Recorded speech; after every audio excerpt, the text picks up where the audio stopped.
We are live on YouTube. What's good, everybody? Insider betting. We're back. Just setting this up to go live on Instagram right now. Here we Hell yeah, go. baby. Perfect. What's good, everybody? We are back. It's your boy Cody, also known as Cody Talks IF. This is my boy Adam Fishkin. We're doing another episode of Insider Betting. Lerone Murphy versus Josh Emmett. This fight's going to be at the Apex in Vegas this weekend. Excited overall for another UFC card. But let's get into this first fight of the night. Torres Finney, Robert Valentine. Let's do it. Let's pop them up on screen here. Oh, we're all the way at the beginning. The Or people's at the main end, I event guess. here. Jesus, look at that Torres Finney build, bro. Massive, bro. It doesn't even fit in the No, in the you can't frame. even fit it on screen as needed. Obviously, these are disproportional. We got Torres Finney taking on Robert Valentin, or Valentin. I'm not too sure. Torres Finney is obviously a great friend of the show. We actually, I did some digging, and we had him on the show back on October 5th, 2023, which was 5 days before his first Dana White Contender Series fight on October 10th. A lot of people love Torres Finney because he's been on Contender Series 3 times. He's the first to do so. He's won all 3 times. So people have kind of been following the story and are hoping the next UFC star is in the making. He's 10-0 as a professional fighter, 7 knockouts, 1 submission, and 2 decisions. He won his first Contender Series match by a second round submission. His next fight went to decision, and the fight after that went, I think it was a knockout that he won by. Dana White wasn't impressed with the first 2. After the first one, he sent him back to the lower leagues. He won a fight there, came back to Contender Series, and then ended up going to decision. Dana didn't like that at all. And then booked him on a 3rd fight there, which he won by knockout, which was enough to get the contract. It's an interesting matchup because, again, the graphics are disproportional, but Robert Valentin is 6'2", and Torres Finney is 5'8" on a good day. He is built like a semi-truck, though, and he's got the longest arms in the world. So even though he's got a 6-inch height disadvantage, he's got a 1.5-inch reach, or only a 1.5-inch reach disadvantage. So makes up some length there. It's going to be an interesting fight. Torres Finney kind of fights like Merab, which is weird. Like he just like relentless takedown after takedown after takedown. In his first Contender Series match, I think he had 7 takedowns. In his second one, he had 10 takedowns. So he'll just keep shooting. A guy that's built like this shouldn't have the cardio that he does, but he's got it. He's obviously got unbelievable power. He's pretty good on the ground as well. He'll keep you down there for a little bit. Robert Valentin, on the other hand, he just lost. I think it was the Ultimate Fighter finale against Ryan Lauder, right? Yeah. He lost that fight. Robert Valentin kind of just tries to make something out of nothing a lot of the time, and he's just like pretty wild in the octagon. When he gets taken down, he tries to kind of pull submissions out of nowhere. Did not work against Ryan Lauder. He ended up getting, I think, elbow TKO'd in the 2nd round. So very interesting there. But yeah, I think this is Torres Finney's fight to lose in a sense. It's his debut, so I don't like betting on people making their debut. But I'm Ryan Torres Finney pretty hard, and I think he's gonna win. But yeah, that's kind of my breakdown of this fight. Yeah, echo a lot of things you were just saying. I'm big on Torres Finney here as well. Undefeated prospect, 10-0 coming into this fight. Undefeated on Contender Series. He's the only fighter to earn 3 wins in Contender Series and then get a contract. So pretty impressive for that. He did face a 6'2" fighter in the past while he was on Contender Series. That was his second fight, where he came back after his first win, submission win, came back 9 months later. Then Dana White was just unimpressed by his decision win there. The guy was a lot bigger than him. He kind of just clinched him up and took him to the ground and held him there. Didn't show any real abilities to get the finish or go for anything crazy. So Dana White was like, come back.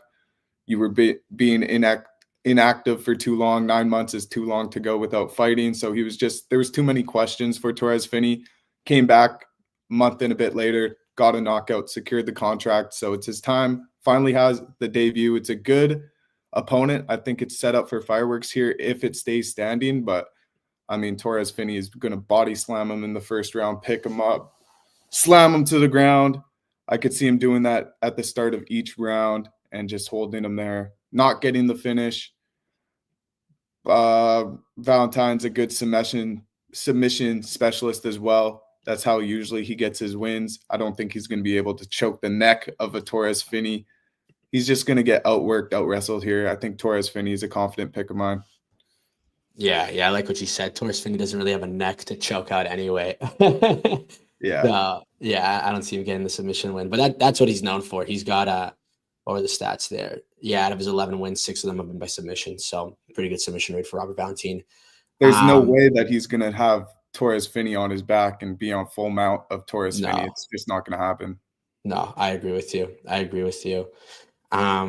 Next fight of the night is possibly the snoozer of the night, in my opinion. We got Brad Tavares taking on Gerald Mearshart. What, you don't think it's going to be a snoozer? I hope not. I hope Tavares could knock him out or do something crazy.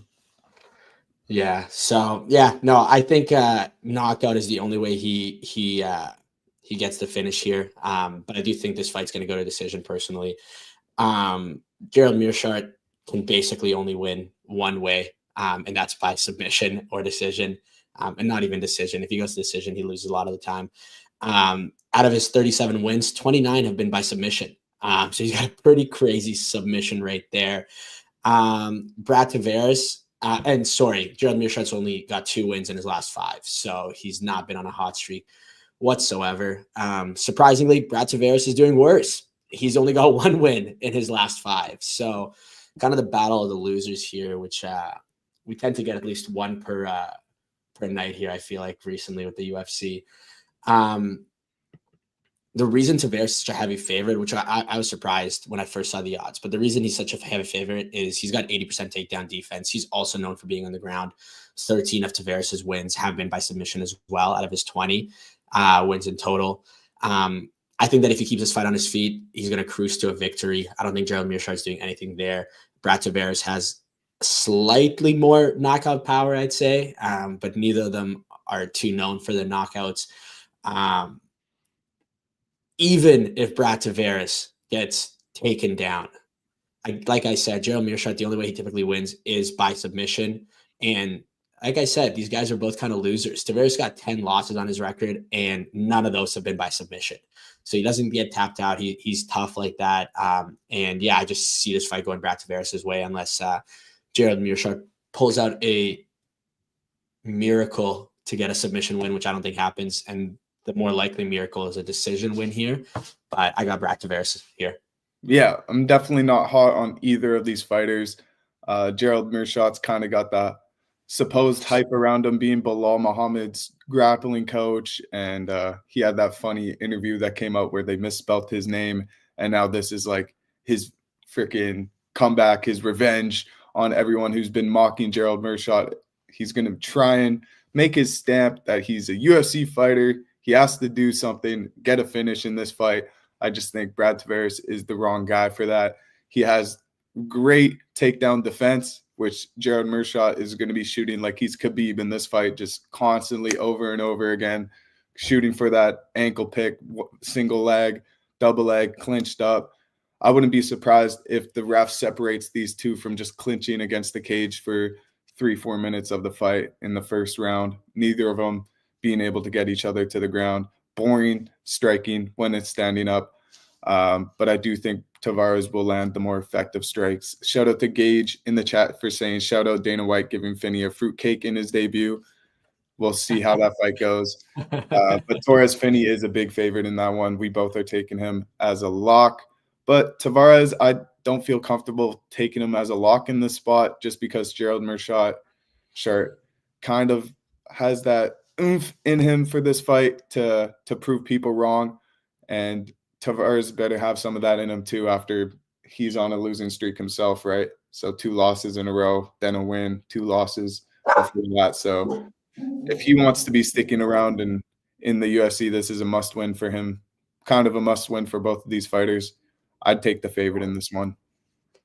Yeah, I think Brad Tavares, he's not a lock, but I think he's more likely to win here. If you're just joining us, we go live every single Thursday at 3 p.m. We break down the entire, well, not the entire UFC card. We kind of skip the prelims because nobody gives a fuck about the prelims, but we do cover the main card.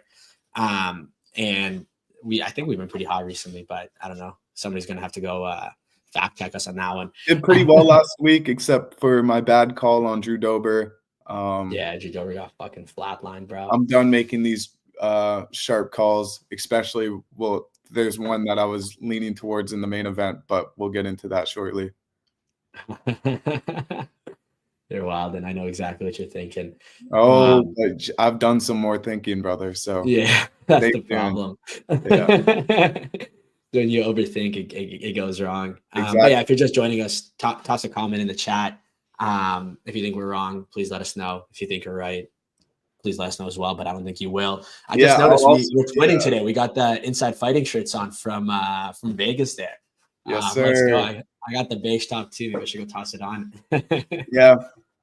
No, I'm excited for this card. I'm excited. I want to get sharper with my picks, because I am placing my own hard-earned money on these bets. So I got to start hitting these things. I'm done taking these big underdogs every card. Give me Tavares in this one, man. Let's move on. Feel good about it. I would not feel good about betting on Gerald Meerschaert. No, I wouldn't either. Someone else I don't feel comfortable betting on is Kennedy Njoku versus Martin Buday here. Little foreshadow. I do have Kennedy winning this fight. We got two heavyweights going at it with pretty insane power, the two of them. Kennedy Njoku is on a 2-fight win streak. He's 3 in his last 5. And Martin Buday is 4 in his last 5, coming off of a win as well. And he's 5-1 in the UFC currently. Martin Buday is coming off of a win against Andrei Arlovsky, who I just saw in Miami for DBX1, which was pretty dope. He got the win there as well. And this was a split decision win for Martin Buday, which, like always, when it's a split decision win, you had half the people saying that Andrei Arlovsky should have won. Kennedy Njoku, on the other hand, is coming off of his second first-round knockout win, this time against Lucas Bresky. And Njoku, like I said, has pretty insane power. He's got 6 knockouts out of his 8 UFC wins. And one of those was actually against Carlos Ulberg, who's making some noise in the light heavyweight division after beating Jan Blachowicz. Kennedy started in the light heavyweight division, moved up to heavyweight. Obviously now he's got a little bit more speed compared to the heavier guys. So that goes in his favor. I got Kennedy winning this one. I think he could get a knockout win here. I just think Martin Buday is going to be a little too slow for him. And Njoku is finally on a bit of a streak here, so he's feeling hot. Should be an easy win for him, in my opinion. But you never know with these guys. Njoku's had some bad losses. Sup, Analysticos. Sup, bro? I think we can pop this up on the screen. Sup, bro, baby? There we go. But yeah, that's what I got for this fight. I freaking love Kennedy Njoku. I can't believe he's been in the UFC for as long as he has, because I really only started watching or remember watching him back at UFC 310, Kennedy versus Lucas Bresky, where he got a first-round knockout, and then he continued on, got a knockout against Chris Barnett, absolutely destroyed Barnett in that fight, making him look like a complete joke. But you look at some of his past knockouts, like you mentioned, he knocked out Carlos Ulberg in light heavyweight. He knocked out Ion Cutelaba. He's knocked out some big guys. He's a finishing specialist. I wouldn't be surprised if this is done within the first 2 rounds. I'd like under 2.5 rounds in this one. I like it ending by finish. I like Kennedy by finish. You could say Martin, he got a win against Andre. What's his name? Andrei Arlovsky. Cool. Like, Andrei Arlovsky is not the biggest name. He is a veteran. He is a dog. He is a big body. But Kennedy is 42 years old. Yeah, this is a new gen UFC fighter right here. He has the striking. I'm curious to see, maybe he gets tested in some takedowns in this fight.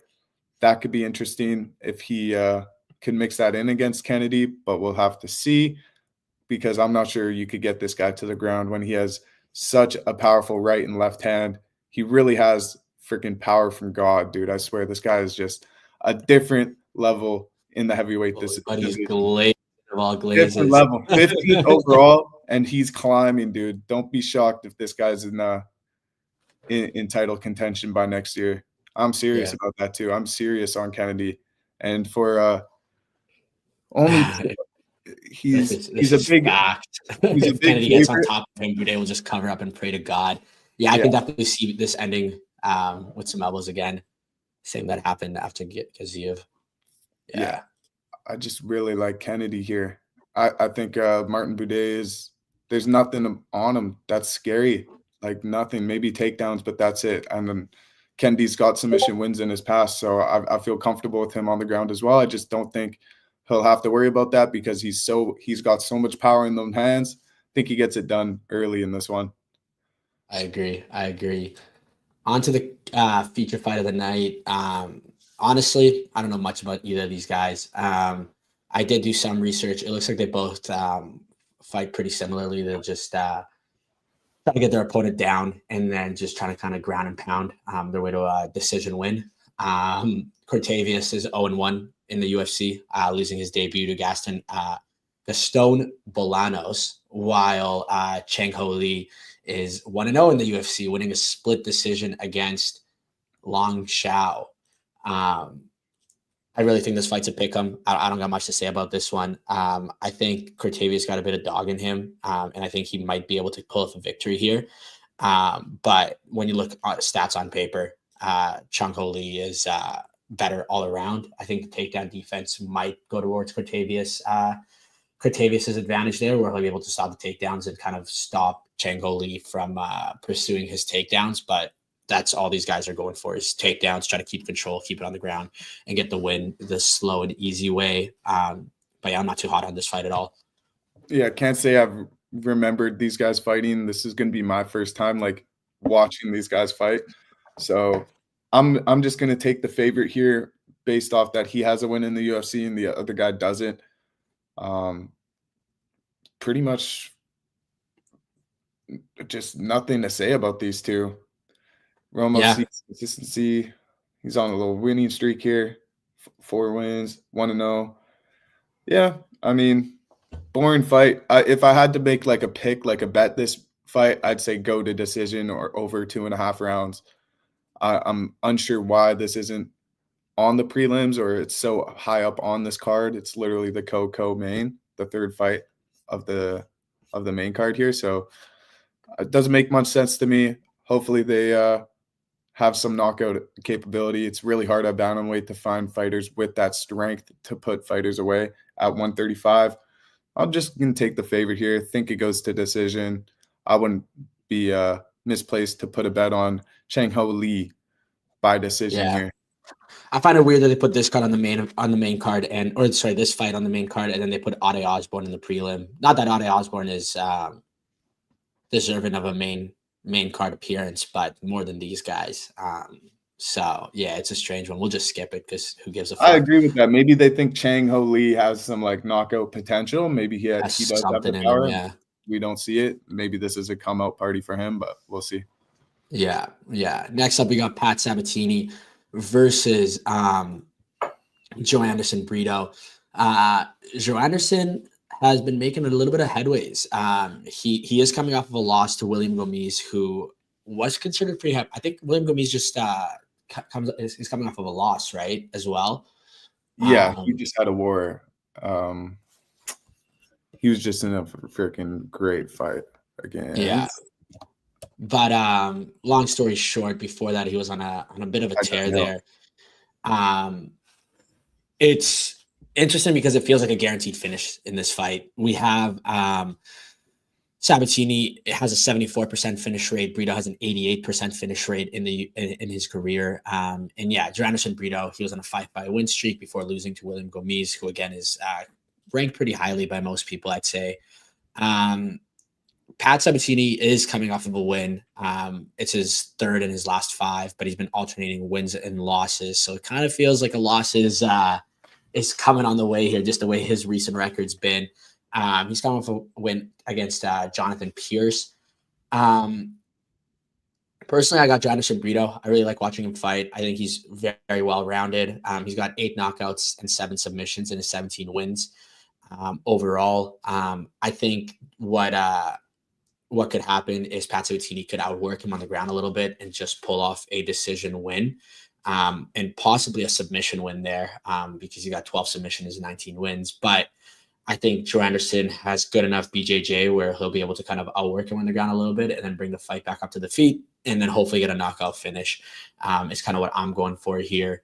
But yeah, I just like the more well-rounded guys versus the one-trick pony personally. Yeah. Joe Anderson Brito, he's a bigger favorite, not a massive favorite, but he's a favorite in this fight. 2-1, not bad. Which I was kind of surprised to see because Matt Sabatini, he's 3-5 in his last 5, so he has 3 dubs. His only losses were against Diego Lopez and Damon Jackson, who are both title contention pushing guys. Like, these are really, really talented guys. So I think Pat Sabatini, he has a lot of skill. This is a setup spot for him. The UFC wants to see him win this fight. I believe that as an underdog. I like your pick here on this fight not going to the distance. I think both these guys could finish the fight. Whether that's submission or knockout, I'm not too sure. But if I had to make a pick for this as well, I'd probably go Brito here. Just don't feel the most confident in Pat Sabatini, although I do think he may be the better fighter. I'm not going to get wild with my underdog picks here and just stick to Joe Anderson Brito. I think he has the KO power. I think he could do it. Matt Sabatini, has he been knocked out in those fights against Diego or Damon, or was he submitted? Let's see here. I'm not too sure. Yeah, let me look that up. That might sway my pick to Sabatini, but yeah, Sabatini's been knocked out 3 times in his 5 losses. Knocked out against Diego Lopez, Damon Jackson. Give me Brito here. Yeah. Give me Brito. It's only 3 rounds, so I wouldn't be surprised. You know what? All 3 of his last losses ended by knockout. Yeah. That makes me feel a lot better picking Joe Anderson Brito here then. Yeah, I agree with that. Main event of the night, we got Josh Emmett taking on Lerone Murphy. Lerone Murphy is 7-0-1 in the UFC. Coming into the UFC, he was known for his knockouts. He's currently sitting at 7 knockouts and 8 decisions out of his 15 wins there. He's 15-0-1. But like I mentioned, 5 of those 7 decisions have been in the UFC, or 5 of those 8 decisions have been in the UFC. So he hasn't been getting those knockouts that people were hoping he gets. Josh Emmett, though, this is his first fight since absolutely flatlining Bryce Mitchell, who I think we're both hoping to see flatlined again next week against Jean Silva. But back to this fight. Lerone Murphy's coming off of a win against Dan Ige where he was dropped pretty bad, but got back up and ended up winning by decision. It showed us that Lerone Murphy can be dropped, and if anyone can drop him, I think Josh Emmett can. But that did show us that he's got a bit of dog in him, and he's able to get back up after getting knocked down pretty heavy. So I personally got Lerone Murphy here. I think he's going to get the win. I think he's better all around. I do think Josh Emmett is very well rounded, even though he's known kind of for his just like knockout power, like he did against Bryce Mitchell. But he is better at the ground than people would expect him to be, although he doesn't use it as much nowadays, because I think he is going for the flashy knockouts. But I got Lerone Murphy here extending his win streak and moving up the rankings. So on our last episode of Insider Betting, at the end of the show, I said, early pick alert. Give me Josh Emmett. Did some recalibrating this week. I'm not sharp picking Josh Emmett money line plus 350 on my books. I know it says plus 250 here, but he's plus 350 money line on my sports. Wow, he's plus 350 now. Yeah, so big underdog now for Josh Emmett. I think what's important to note is this picture is a kind of a throw off. He has a huge beard now. He says that he's way more confident. He's way stronger than he once was. He's taken some time off, I guess, since that Bryce Mitchell knockout. I mean, floating on the clouds after getting a knockout, a freaking Nazi supporter. So, I mean, he's been living up life, I guess, but now he's back against a serious level of competition Lerone Murphy. He's a hell of a step up from Bryce Mitchell. And I haven't rewatched this fight yet, but I'm going to. Lerone Murphy versus Edson Barbosa. I remember watching this fight live. I'm a huge Edson Barbosa fan. I was rooting for him to win there. But Lerone Murphy pieced him up, man. Threw 410 strikes, 220 significant strikes, total 260 strikes landed 4 out of 6 takedown attempts, while Edson Barbosa landed 0. It was just a complete domination for Lerone Murphy. And if he could do that to Edson Barbosa, he could do that to Josh Emmett. It's 5 rounds, but man, this guy doesn't get tired. Both these guys won't get tired in this fight. I mean, maybe Josh Emmett gets tired, but Lerone Murphy will not get tired in this fight. He's just got to control the pace. If Josh Emmett is this new Josh Emmett and he's just walking forward for 5 rounds like a Sean Strickland, but faster, that could be a hard stylistic matchup for anybody. But I think he's going to have to mix in the grappling, the wrestling, see if he could take down Lerone Murphy, because he's going to be throwing too many strikes for Josh Emmett. I think he wins a decision here, or he gets it done by knockout. Don't see it going to the ground. Don't see this one going to submission. I like Lerone Murphy money line here, plus minus 310. Not much value, but I've put him in a few parlays, so I'm hoping he gets the job done against Josh Emmett. Nice. Yes, Yeah. sir. Yeah, I got Lerone Murphy as well.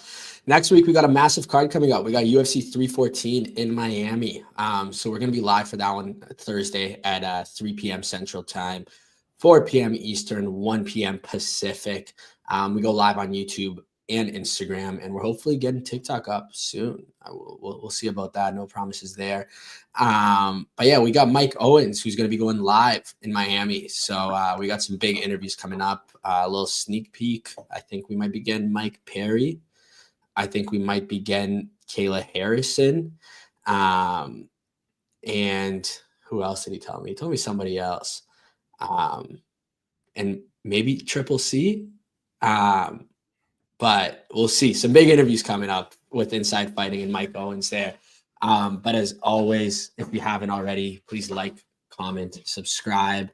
And as always, shameless plug. Go follow Cody Talks IF on Instagram. That's where I release my personal content and breakdowns and reactions. So go check that out as well. Cody Talks IF. You got all the breakdowns, all the predictions, and some shit talking as well. That's what we like to see. Casual roast. Some if don't lose your parlay, or else you'll hear from me on Sunday. But yeah, hell yeah. It's been a hell of a show. We'll catch up again next Thursday for that Miami card, which we might see a live stream as well. Maybe I come shoot with the boys and we're all having a night, but we'll see. Maybe I'll work from home. Maybe I'll work with the guys. We'll see what happens for that stream, but I'm excited. Either way, I'll be live for UFC 314 on Saturday next week. So hop in the live for that. I'm going to be betting big on those fights. So come support me, come ride the bets, or completely fade me, and you might win a lot of money. So catch me on Saturday as well. Appreciate you, Rogue Strummer. Beginning here. Good luck on your bets. Rogue, if you're still in the chat here, who do you got? Which picks did we get wrong? Real quick, let's see if he puts it in the chat. How about just give us your main event pick here? Are you rocking the underdog Josh Emmett or Lerone Murphy? We need to know.